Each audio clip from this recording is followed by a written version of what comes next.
I'll start with some background. I am the youngest of four. I have an older sister and two older brothers. And it is with one of these brothers, Hamish, that I do my sailing trips to Antarctica. The story begins in 1986. Hamish is building boats in Cowes, and he meets the legendary Skip Novak. Skip has just done his second Whitbread round the world race. And on that second one, he's hatched a plan with two friends to build their own boat, 54-foot steel, lifting rudder, lifting keel, fully insulated expedition yacht called Pelagic. When Hamish hears about this, he's very interested, because he and Skip have clicked because they both climb. And Skip, who has the first year, so each owner's going to have a year.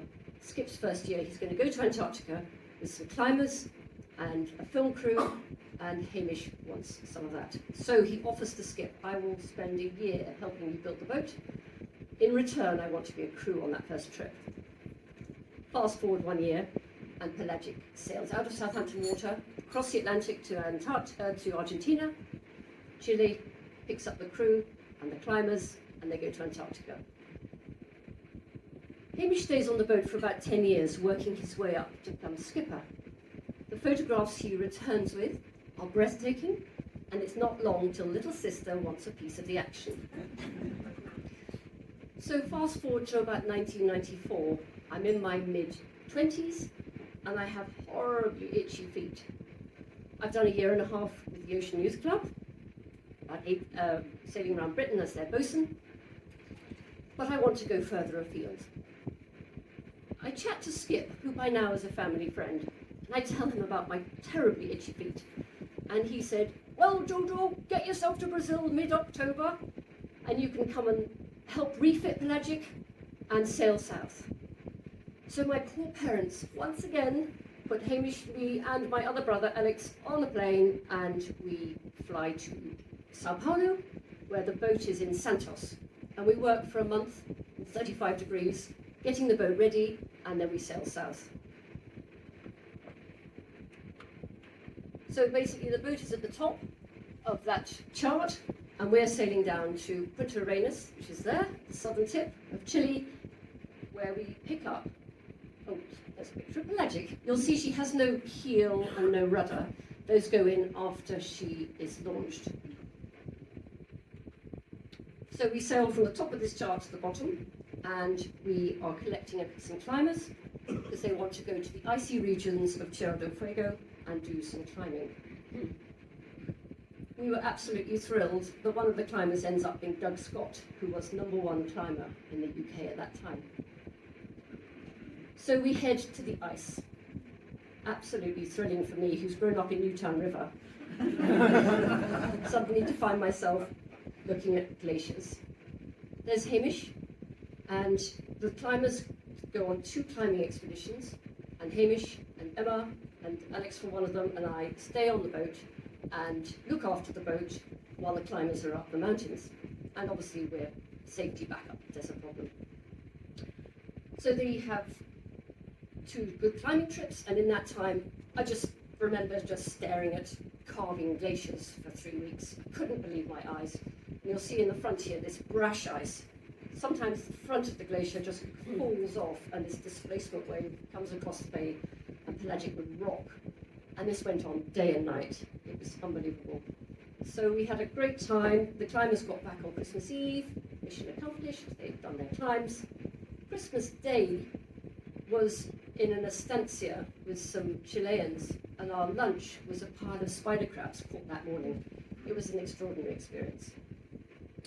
So mission accomplished, we head to Ushuaia, which is southern Argentina, and Doug and Julian head home. We see in the new year, and then we help Skip get Pelagic ready for her next trip, which is taking more climbers, going to South Georgia. My time on Pelagic is now coming to an end, and Skip is very kindly on the sked every night, SSB, talking to other charter skippers to see if anyone can take me as a crew. Offers come and go. At one stage I'm going to Antarctica with a Frenchman and 2 Siamese cats, and that falls through. And then another one, an Australian boat with a French crew, that falls through. And just as I'm thinking, I am not going back to the Isle of Wight in January, we're all standing on this dock here and chatting to the skippers. And we're watching this immaculate 10-metre rib come planing up to the pontoon. He ties up, he comes up the ladder, and this tall American sailor says, "Hey, folks, anyone got a 20mm socket I can borrow?" And we all said, "Yes." And then he tutted and he said, "Huh, $10 million yacht and we don't have a 20mm socket."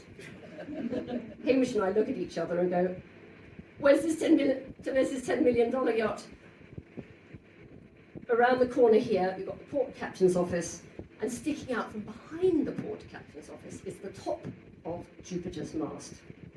Hamish and I were like, there's my ticket out of here. So, bit of a roller coaster week. I think I ambush Jonathan every time he comes ashore, and I've established they're going to Cape Town, and it's a delivery. So he says, just wait for the owner to leave, he's been on board. So a roller coaster week for me, and eventually I get a 45-second interview with the skipper. And he said, you can come, you don't touch anything, you can watch, you learn, you pull your weight, you do a watch, eventually you learn to steer, you cook, you clean, you help, you become part of the team. Pack your bags, we're leaving in 48 hours. Yes, I'm on my way to Cape Town. Jupiter was a beautiful 98-foot ketch in immaculate condition. She's privately owned, and the crew, without their owner now, was totally on holiday mode, multinational crew, and we had an absolute blast. It's a lovely, lovely atmosphere. What I was particularly thrilled about was, on our way to Cape Town, we were going to go to here, to South Georgia.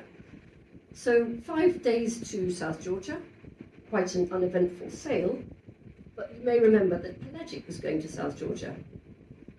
So we come round the top of the island, and our first call is here, Prince Olav Harbour, and we anchor, and we come ashore, and from the boat we're looking, what is that?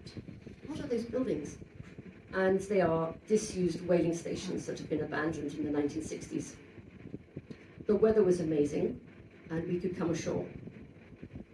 Everywhere we looked, there was wildlife that had just taken over the place. We just walked gently, carefully, respectfully amongst them all. They didn't seem to care about us.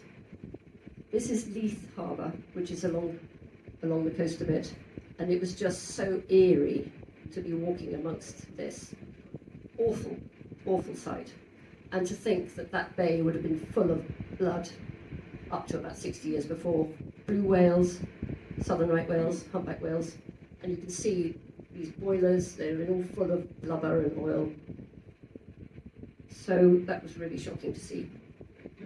This beach is covered in whale bones and whale ribs, but in the middle is our first sight of a king penguin colony. We're all so lucky these days with David Attenborough in our sitting rooms, but this was the mid-90s, and never seen anything like it. It's like they've been airbrushed. It's absolutely exquisite colourings. They didn't care about us, they carried on with their daily life, and we could just wander around quietly, calmly. It was really, really thrilling. And so the next stop was into Stromness Bay, which is down here. Jonathan was an absolute natural teacher, and on our way from Ushuaia to South Georgia, he had read us all crew, he'd read us the Rime of the Ancient Mariner. Now he wanted to read us a chapter where Shackleton approaches Stromness. So we sat on the deck in the sunshine, listening to his poetic voice reading from Shackleton, and was surrounded by the peaks and the glaciers that Shackleton would have had to encounter. It was an extraordinary experience. I felt very privileged to be there. Our next stop was Grytviken. This is the largest settlement on the island, and it was absolutely crazy. So we've been in touch with Pelagic all along by SSB, and now we were in touch with him on VHF. And if you look carefully, you see there's Jupiter, and there is Pelagic. So Jonathan took me over for what has to be the craziest family reunion imaginable. We had 2 days in Grytviken. Here is a museum that's run by a couple living on a boat, and we're really privileged to have nice weather and come ashore, and that is Shackleton's burial ground. What a spectacular sight. So, on the right, down to about there, is King Edward Point. It was a military base, it's now a British Antarctic Survey base. So I woke up the next morning to hearing my brother on the VHF asking if we can come and have a look around and say hi to the soldiers. They were very welcoming, and we came along and we looked around their mess and had a chat, and then they were all super excited. They said, come outside, we're waiting for our mail. So we went outside, and here we are. It's a Hercules from the Falklands, shoving out the back this pallet on a parachute, and in the bottom here you've got ribs waiting to pick it up. So the atmosphere at King Edward Point that day was very excited. So we said a sad farewell to Hamish, but very lucky to have had 48 hours there. And next is Godhull Point, where we had a couple more days, and again the weather was glorious, and we were lucky enough to get ashore. This is a Gentoo penguin colony, and again just wandered calmly amongst them, and they didn't care. They just carried on with their life. And really thrilling was an albatross colony. And we just spent the afternoon sitting, absorbing, listening, watching, smelling, and just appreciating the fact that we'd had a week of nice weather and had been very, very lucky. So time is ticking. Time to leave South Georgia, 065 degrees, next stop Cape Town. As we left South Georgia, the skipper started talking about the possibility, if the weather's nice, to land at Tristan da Cunha. The weather was nice. So we anchored off Edinburgh settlement, and we had a couple of nights off Tristan. We had a day ashore the next day and had a tour guide take us up, a local chap, up to see the volcano. And again, another wandering albatross colony. Really, really special to be able to land. And so, on to Cape Town. So we arrived in Cape Town, and I had my brother's words ringing in my ears. When I left South Georgia, I said to him, when can I come to Antarctica? And he's like, learn to sail and learn to cook, then you can come. So I make my way down to the Royal Cape Yacht Club, and to cut a long story short, 5 weeks later I'm sailing out of Cape Town to Falmouth on a delivery. I get back to England and find myself a job as a cook on a boat in East Africa. So I had 2 years in Zanzibar as a cook on a charter boat. At the end of that time, the owner wanted his boat back to Athens, and we were going to go up past the Horn of Africa, past Yemen and Red Sea and Suez. I thought, I'd better just ring home to let them know what's happening. This is 30 years ago nearly, and communication was very rare. So I rang home, and Hamish answered. Hadn't spoken to him for 2.5 years. I said, here's our route, here's our ETA. I've learned to sail, I've learned to cook, can I come to Antarctica with you? He said, great, get home, do your yacht master, and then you can come. We've got a charter in February. Fantastic. So I get back to the Isle of Wight, and a wonderful family friend says I can borrow his yacht to practice my yacht master on. That wonderful family friend was Joanna Minchin, and his boat is Thursday's Child. The rest of that is history. So fast forward now to February, and I'm back in Ushuaia with my yacht master and my cookery book. And it's very exciting because we have a charter booked with 6 Texans for 5 weeks to go to Antarctica. Flurry of activity, getting food. This looks really gruesome, but it's so cold there. We just tied lambs in the rigging and they stayed cold. And it is gruesome because you chop off a leg at a time and eat it. So slowly the lamb got smaller. So we had lamb in the rigging and Argentine steak vacuum packed in the bilge and everywhere else crammed with Gato Negro red wine, and then a bombshell. Skip rang and said, the Texans have pulled out. So doom and gloom on pelagic. But then he said, leave it to me. I have a list of people who need 3 days' notice. Sure enough, 3 days later, 3 new charter guests. John, an American snowboarder who just wanted a snowboard in Antarctica. John Nash, UK yachting photographer. And Kate Ford, yachting journalist. Once we'd secured Mono, a lovely Argentine, as first mate, the Happy Six headed off. As we headed south, we saw on the meteo that a storm 10 was coming through, so Hamish suggested we just anchor here for a few days. This is actually in the lee of Cape Horn, and he said, tomorrow if we can get ashore, we'll spend the afternoon on Cape Horn. I had no idea you could land and walk on Cape Horn. So we managed to get ashore, and we went to this hut, which is manned by 3 Chileans, and Hamish is gabbling away with them in Spanish, and we're listening to the storm 10 buffeting outside. And as you can see, it looks very windy, but it's hugely exciting to be on Cape Horn. There's a magnificent statue that's a memorial to the sailors and the ships that have sunk off the Horn, and it's beautiful. If you see, it's a wandering albatross, and actually it can be seen out at sea. So the storm 10 passes over, and we head south. Can't quite see here, but I'm tied on with 2 lanyards. Hamish gives us a very sobering safety brief. He says, rule number 1, you don't fall in. He says, if you do, that's the man overboard drill. Goodbye, basically. So then he said, right, everyone wears 2 lanyards, and you stand on the top of companionway step, and you clip on with one, and then you step into the cockpit, and you clip on with the other. You are clipped on the whole time. So that's fine. No one fell in. So here we are. We're leaving Ushuaia, and we're heading to the Antarctic Peninsula. And you'll see here is a line. It's called the Antarctic Convergence. It's where 8-degree water hits 2-degree water. And I was slightly ashamed in my log. I read that I was on watch at 4 in the morning. Down below, we're now on auto helm, and I was drinking hot chocolate, cuddling up to the radiator in my slippers because it was so cold on deck.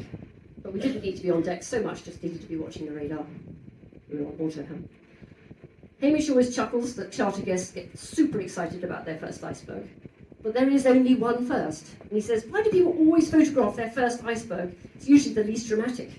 Anyway, we did. So this is our landfall. It's Smith Island.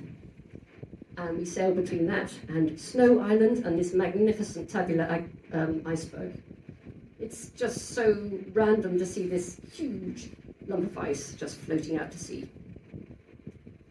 So here we are, we're coming down through Snow Island, Smith Island, and our first night is in Deception Island. Absolutely beautiful weather. We anchor, go ashore, and again, more evidence of former whaling station, abandoned huts, and abandoned boats. So we head on south, and our second night at Antarctica was actually hove to, in as much there was no wind, foggy, so we just lowered the sails and sat on deck and just waited for the sun to rise. My watch was the dawn watch, and it was just so exciting because you could hear icebergs and glaciers carving in the distance, and then penguins just all round shrieking, and it was a cold watch but not a dull one. So dawn broke, and we are in the Antarctic Peninsula. It's absolutely stunning and very exciting to be there in such beautiful weather. So we head to Charlotte Bay, and again, beautiful day, so there's no wind, so we turn the engine off and we just stop and we listen. And before we know it, 2 50-ton humpback whales come and join us. And they spend about an hour swimming around us, just not worrying us, not worried by us. It was just an incredible sight. Kate and I shimmied up the spreaders because that was the best place to see anything. We spent a lot of time up the spreaders. That night, we anchored next to an old whaling ship that was aground and now safe to moor up to. And it was very poignant to look below deck and see these arrowheads and know that those would have killed the things we'd seen in the afternoon. So it made it even more poignant to see the beautiful creatures just so at ease. We managed to get ashore, which was very exciting. We didn't walk roped, but we had to be very careful because crevasses could just suddenly appear out of nowhere. Interestingly, this is the only greenery I saw. It's an algae, and it just must have been in the perfect place for the sun and the temperature, and it was the only, there were no trees, it was just this one valley. Leopard seals were all around us, busy eating penguins. They would haul themselves out on an iceberg when they were full and fall asleep, and the tide was ripping up and down, and you'd think they must get very confused. They fall asleep in one bay and wake up in another bay, but it was really exciting to see them close up. I think I was more worried about this picture than Hamish, but he said, "Don't worry, the leopard seal's full, it's fine." It was a photographer's paradise. John was in his element. It was like iceberg sort of graveyards. They would just gather and just disintegrate slowly in front of us. And he actually made his name on this trip as a yachting photographer. And that's his picture at the end of the year in front of Yachting World, which is rather fun. So Pelagic is built of steel. Motoring through this brash ice never harmed her. And you stand in the bow and the noise was absolutely deafening. But she was a really, really safe and solid boat. Hamish, Kate and I used to go out in the evenings in the rubber dinghy and just enjoy seeing and listening and turn the engine off, and we would just float, looking at everything. So much to look at. We felt a little bit vulnerable one night when these killer whales passed us, but we were pleased that actually they were just heading to a penguin colony. Our main mission on these evenings was to collect ice. This piece of ice would have just been floating in the water, and the clearer it is, the older it is. So we would then take it back to Mono, who would mix a G&T. So G&T with lemon and 10,000-year-old ice was absolutely a highlight. Mono was really pleased because in Almirante Brown there was an Argentine base, so he went ashore and had the evening there. He said later it was a bit nuts because I had a beer, that was lovely, had a good chat with the scientists, but they were watching football on a satellite TV. So anyway, he was pleased to go ashore and meet some fellow citizens. Imagine our surprise when we round the corner and find a Union flag. This is the entrance to Port Lockroy, one of the oldest settlements on the Antarctic Peninsula, and it's been in existence certainly since the 40s, and one of the huts, Bransfield House, has been restored to 1940s, so you can get an idea of what it looked like. The scientists there were very friendly, British Antarctic Survey scientists. They showed us around and then they came on board for supper, and it was really interesting talking to them and hearing about life over the last 20 years in Antarctica. This is Dorian Cove. This was our only bad weather. Nothing too spectacular, just a bit of snow. And I put this in because whenever we anchored, we would then pull out 4 reels of rope and tie them around boulders on the beach. So Pelagic would then be sitting in a net, like a web of ropes. So we hung out for a few days while the weather was bad, and it soon cleared up, which was great. And you can see here, just about see here, the lines in the water, that's her ropes ashore. Because you can get 70-mile-an-hour willy walls that whip through with no warning. And every night we had to be very diligent to put the dinghy on deck and lash it down. Because Hamish said he had seen boats with their dinghy and outboard flying like a kite off the back of the boat. So we were just super careful to look after the boat. We came ashore. This is Dorian Cove Refuge Hut, and it was quite sobering to see. It had food and water and means of warming things and books, and you just think of what situation you would be in if you needed to use this hut. On the wall here was rather fun. You can see this picture here. It was done by Pelagic 10 years before. It says March 1988. So that was fun to see. So we hung out in Dorian Cove for a few days. The weather was settled, and the snowboarder snowboarded, and the photographer photographed. He was blown away with the light. He just couldn't stop clicking, as you might imagine. And Kate was a writer, writing for the Wall Street Journal and the Soundings magazines and various other things, so she was writing. And Kate and I were having a bit of fun in the snow as well. Our most southerly point was near Vernadsky Base. It is now a Ukrainian base, and until 2 years before, it had been a British base called Faraday Base, and we, the Brits, had sold it to the Ukrainians for £1. And here you see, 7th of February 1996, 2 years before. So Hamish on the VHF, chatting to them, and they said, come ashore, we'll show you around. So we had a really good tour, and they were measuring the ozone layer, and they're measuring magnetism of rock, and then they said, come and have a vodka, of course.